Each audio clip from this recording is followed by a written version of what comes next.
वो उधर बॉर्डर पे गए, यहाँ से इन्होंने उनको निकाल दिया, तो वहाँ अभी बॉर्डर लाइन पे वहाँ से उन्होंने बोला कि हम एक्सेप्ट नहीं करेंगे, गेट भी बंद हो चुका है, बट वो अभी उधर के जो पुलिस उन्होंने लाई हुई थे ना, जो श्रीनगर से उठा के लाए, तो वो चले गए। तो हमने उनको कॉल किया डीएसपी साहब को, तो वो बोला हमारा काम लाना था एंड दे वेंट आउट। तो किनको छोड़ने आए थे, कौन थे आप? जो हमारे श्रीनगर से रात को अचानक फोन कर दिया कि एलटीबी वाले जो है उड़ जाए। तो क्या लगते थे वो पूछ रहे? मेरे जो साथ में है फुफेरे भाई हैं, उनकी बहन है, वो मेरी हस्बैंड है, सॉरी वाइफ है। कितने तक हुए शादी को? परसों वलीमा था, 2 दिन पहले, और दूसरे दिन उन्हें उठा के ले गए।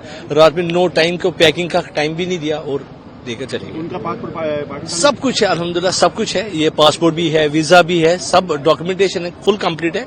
एलटीबी का वीजा भी लगा हुआ है 2028 तक इन मेरे फुफेरे भाई का। मेरा इन प्रोसेस है, बट इन्होंने माना नहीं। और आज जो एमएचए की तरफ से, अमित शाह सर जी की तरफ से वो निकला है कि जो ये वीजा एक्सटेंशन के लिए है वो भी स्टे कर सकते हैं, और जो इनका है ऑलरेडी वो भी बैठ सकते हैं। कितने दिन हो गए शादी को? आपकी बीवी का नाम क्या है? मेरी बीवी का नाम हाजरा इलियास है, और वो आज इधर आई थी, वो अभी तब से यहाँ से अभी नहीं आई। तो जी, शादी हुई थी आपका पाकिस्तान में या इंडिया में शादी हुई? नहीं, हमने निकाह पढ़ा हुआ था 1.5-2 साल पहले, तो फिर परसों शादी होगी।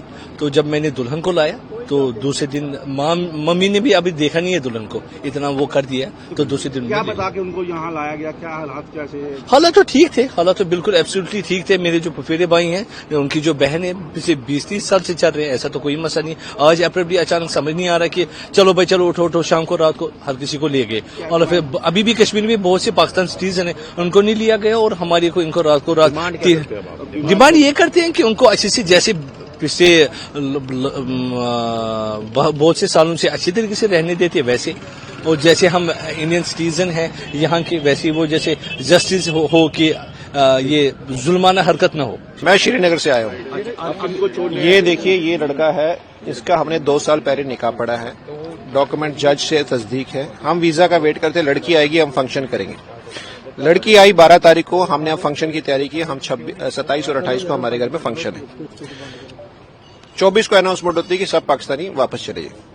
तो लेकिन उन्होंने ये लिखा कि एलटीवी जो है वो एग्जेम्प्टेड है। फिर हमने इसका भी एग्जेम्प्टेड एलटीवी किया था, और खुद का भी मेरा 2 साल का वैलिड ये है एलटीवी। उसके बाद होता है कि जब शादी वादी हुई थी, हमें नोटिस आया था कि इसने जाना है, लड़की ने। दुल्हन अभी एंटर हुई है ससुराल में, दूल्हा हमारे घर से निकला है। आप ये सोचते हैं कि क्या बीती होगी हमारी फैमिली पे।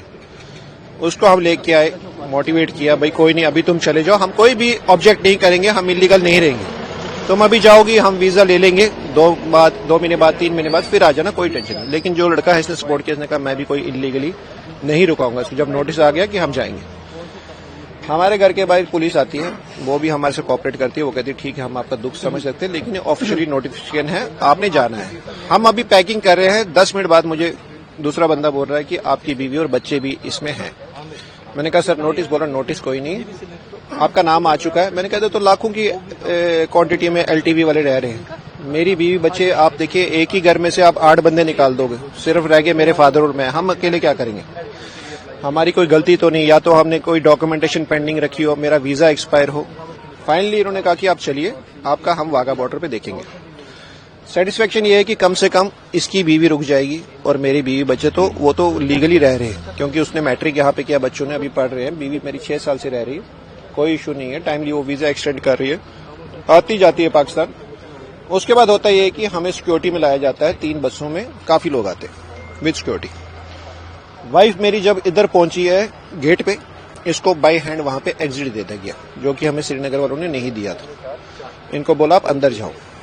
अंदर जब गए, इमिग्रेशन ऑफिसर को रिक्वेस्ट की, उन्होंने कहा ठीक है आप बैठिए, हम देखते हैं, क्योंकि एलटीवी का केस है, ये एग्जेम्प्टेड है। फाइनली क्या हुआ, इनको क्योंकि एग्जिट मिल चुका था, ऑफिसर ने कहा आपको एग्जिट ले लिया। हमने कहा कि हमें ये गेट पे दिया गया, हमने खुद नहीं लिया।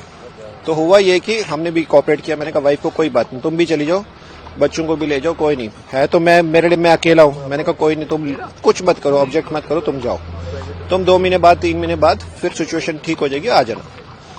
उसके बाद मेरी वाइफ, मैं समझा वो पाकिस्तान पहुंच गई, तो मुझे पता चल रहा है भाई पाकिस्तान बॉर्डर उनको अलाउ ही नहीं कर रहा है। उन्होंने कहा है कि हम आपको एक्सेप्ट नहीं करेंगे, टाइमिंग खत्म हो गई है। तो मैं अब वेट कर रहा हूं, यहां से मैं देख रहा हूं गाड़ियां सब वापस जा रही है जो हमें लेके आई थी। अब हम जब पूछ रहे हैं भाई हर किसी ऑफिशियल से, वो कह रहे हैं हमें कुछ नहीं पता, कोई भी रिस्पॉन्स नहीं दे रहा। अब मुझे बताइए, अंदर औरतें अकेली हैं, बच्चे अकेले हैं, वो कहाँ जाएंगे? क्योंकि मैंने तो किसी स्टार्टिंग से लेके अभी तक हम सब चीजें मान रहे हैं, लेकिन आप भी देखिए हमने कोई ऑब्जेक्ट नहीं किया। वो रात के 8:30 बजे सुबह से कुछ खाया ही नहीं है, अंदर कोई कांटेक्ट नहीं है, क्या हो रहा है? आप प्लीज, मैं अपील है मेरी गवर्नमेंट से, सर इसमें देखिए, क्योंकि आप इशू भी देखिए क्या हो रहा है। जो एग्जेम्प्टेड है उनको भी आप भेज रहे हैं, हमने भेज भी दिया, लेकिन वो एक्सेप्ट नहीं कर रहे, हम क्या करें? तो क्या मांग रहे थे, क्या होना चाहिए? सर मेरी मांग तो सबसे पहले ये है गवर्नमेंट से कि आप देखिए, अगर मेरे 4 बच्चे हैं उनको कौन पालेगा पोसेगा पाकिस्तान में? चलो मैं उनका बाप हूं, मैं सुबह जाता हूं, शाम को जो भी कमाई होती है, चाहे 10 रुपए चाहे 1000 रुपए, मुझे पता है मेरे बीवी बच्चे यहाँ पे, और ऐसी कोई ट्रांजेक्शन मैं कर भी नहीं सकता, मैं अपने बच्चों को वहां पे पैसे भेजूं कल। आप खुद देखिए, ये तो कैसे सिचुएशन बन चुके हैं हमारे लिए। पाकिस्तान किस जगह के रहने वाले? रावलपिंडी की रहने वाली। तो जो हमारी शादी को 18 साल हो चुके हैं। तो जो आपकी भांजी की वो उनकी परसों शादी हुई है सर, वो कहाँ के रहने वाले? वो भी रावलपिंडी की।